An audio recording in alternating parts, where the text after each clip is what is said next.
Hey kittens, welcome or welcome back. And the reason this video is coming out so incredibly late is because this is my second time voiceovering this. The first time ended up being way too long. I did not have a lot to talk about, so I just kept repeating a bunch of stuff and I was like, you know what? I need to redo this. So yep, I'm gonna be redoing it, and it's gonna be a very short one because I'm a very, very busy young lady. But I mean that's okay, as long as I'm like posting, I'm fine with it. C'est une bonne idée, non? Je sais pas trop. Pendant un temps, j'ai gardé les Miraculous avec moi dans mon yo-yo, mais ça n'a pas empêché Papy Ombre de me les voler. Ce n'était pas ta faute. So this episode, which I will not even try to pronounce the name of, was what is considered to be the darkest, or not darkest, but like the heaviest episode of Miraculous in general. And I have to agree that this was a very, very heavy episode. But I am probably gonna sound like an asshole right now, but I did not really get that emotional, if I'm being honest. Like, yes, it was sad, and yes, I do feel her, but like, I did not shed one single tear. I did not even get emotional. Now, before someone calls me anything, I just have to say, this is probably because I am very used to seeing people lose their loved ones, not in real life, in shows. Because I'm a huge anime fan. I've watched way too much animes for my own well-being, and I am very, very much used to this trope.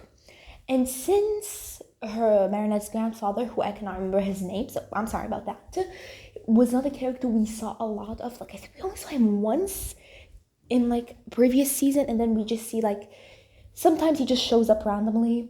I did not really get attached to him, so I could care less about him passing away, you know? Like, yes, it was sad, and yes, when I was rewatching the episode to, like, take a few notes, I'm finally doing that, it did get, like, a little bit emotional when I saw how happy he was when she gave him his gift. Like, I'd missed that the first time. When I saw how happy she was when she gave him his birthday gift, that did make me emotional, actually. But I do have to say, like, again, I don't have those emotions all of the Zag influencers have been talking about. Like, these people are reacting to the episodes just bawling their eyes out for like 20 minutes, and I'm just here like, girl, ain't that deep? Okay, never mind. I mean, if you like relate to her and you are like a very sensitive person, I understand you, really. I also lost both of my grandfathers. I have not met one of them because he passed away during war, and the other one did pass away when I was really, really little, when I was really young, and I don't remember crying, but I was emotional. I mean, I was really young, and when I heard that he passed away, I guess the shock kind of overwhelmed me to the point where my brain couldn't really function, so I did not really have time to grieve or cry or anything. I just stood there staring into the wall and be like, this finally happened. Because he was sick. He's been sick for a while, for years actually, and I knew that he wasn't gonna make it to my next birthday. I was always like, he's not gonna make it. Like, I think it was my 10th birthday, my 10th or my 9th birthday. I genuinely can't remember, but like, I knew he wasn't going to make it, and I was like, but maybe he gets better. So when they told me he passed away, the shock overwhelmed me to the point where I couldn't really react. And I remember only like really shedding tears afterwards, after I was able to process everything. So I can definitely understand her. And I feel like if he passed away right now, where I'm a lot more mature, I'd probably be bawling my eyes out just like Marinette. If I lose my grandmother, you will lose me as well. I cannot imagine losing her. So I definitely understand Marinette's pain. I definitely understand why people got emotional. But this is a cartoon character who I can't really relate to that much. So I didn't get emotional because I'm very, very... Why are there planes flying? I don't know if you can hear this, but there's like a bunch of planes flying right now.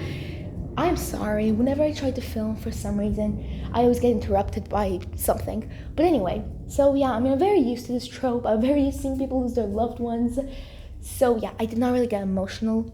Hey, maybe I'm just a heartless jerk, but no, that was my opinion. So, talking about something else instead of like the gloom and doom, let's go and talk about the fun aspect of the episode. It was adult Marinette and baby cat Noir. Okay, so like getting adult Marinette out of the way, absolutely stunning. I love the pixie cut. People think she looks like a boy. No, the heck she doesn't. She looks absolutely stunning. My girl looks beautiful, and her voice. And I saw this in French, and in French, I did not hear a difference in her voice in her child and adult self, but when I like rewatched in English, oh my goodness, her adult voice, I felt like fainting. Her adult voice, I cannot. Women with like sort of deep voices are just so incredibly attractive. And I'm not attracted to women. I just find it really, really attractive because I would love if I had a voice like hers when I grow up. Oh my god, I would adore that. She sounded so incredibly cool. I absolutely loved it. Now, Baby Cat Noir. Why are people saying he's cute? I've been seeing people say, oh, he's like the cutest thing ever. I'm like, cute? That thing? How is that thing cute? He did not look cute. He looked creepy. You know, maybe I'm just used to 2D by now because seeing a 3D baby, oh my god, he looks cursed. I mean, yes, he looks better than those dolls back in season 5, but like, he's not cute. He's really not cute. What? Why do y'all think he looks cute? He doesn't. He does not at all. Y'all are blind, I swear. Like, he just looks cursed, honestly. I mean, I guess he was kind of cute and was like Cataclysm, but I mean, yeah, no, he was not cute in the slightest. Also, Granny Marinette. You know what? Girly Pop aged like milk. We saw Granny Alex and my girl aged like fine wine, but then we have Marinette and I'm like, girlie, the stress definitely did a number on you. Like her Asian genes are not showing. Her Asian genes are not showing because Girly Pop looked like a mess. I mean, I'm assuming she was like 90 years old by then, but like the fact she was able to move, insane. But yes, I mean, also the villain was so incredibly stupid. This episode was Marinette's grandmother, which apparently her and her husband are still divorced. What? Did they not get remarried? I'm sorry. I feel incredibly stupid right now. But anyway, she was incredibly dumb this whole episode. Honestly, all villains are dumb. I completely like lost hope on Miraculous making actually smart villains. So, not gonna talk about her. And like another few things I would like to mention about this episode was Marinette and Adrian. Like, first of all, the shirts with written Adrianette Club. Absolutely adorable. But like the scene where she told him off screen about what's happening. At first I did not know she told him that her grandfather was dying off screen. I actually did not like pay attention to that. I thought he didn't know. Apparently he does. Apparently she did tell him off screen. I kind of wish we got a lot more of their interaction, like him trying to comfort her, because he lost both his parents, so he knows more than anyone how hard it can be. And we didn't really get that. Like, we got it a little bit, but we didn't get it a lot, you know?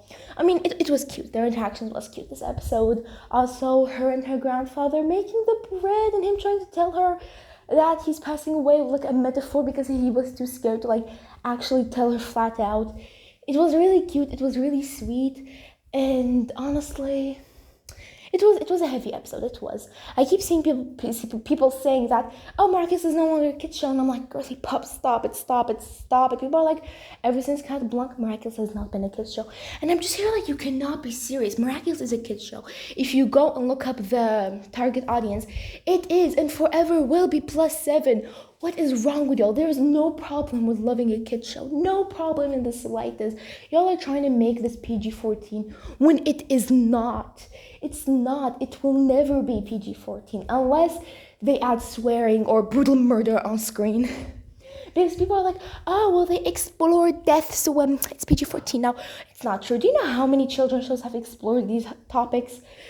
Miraculous is a kid's show, and y'all need to deal with it. But yes, I mean, these were just my opinions on the episode. I mean, it was a really nice episode. It was very emotional. I mean, I didn't get emotional, but it was sad, you know. It was like cute. And I mean, yeah, people are a bit annoying me with the whole, it's not a kid's show anymore, because it very much is. Although I do have to say, I hate how they were avoiding the word death. I don't know why they do that. Like, this proves that Miraculous really is still a kid's show, because they kept avoiding the word, saying he's leaving or it's his time.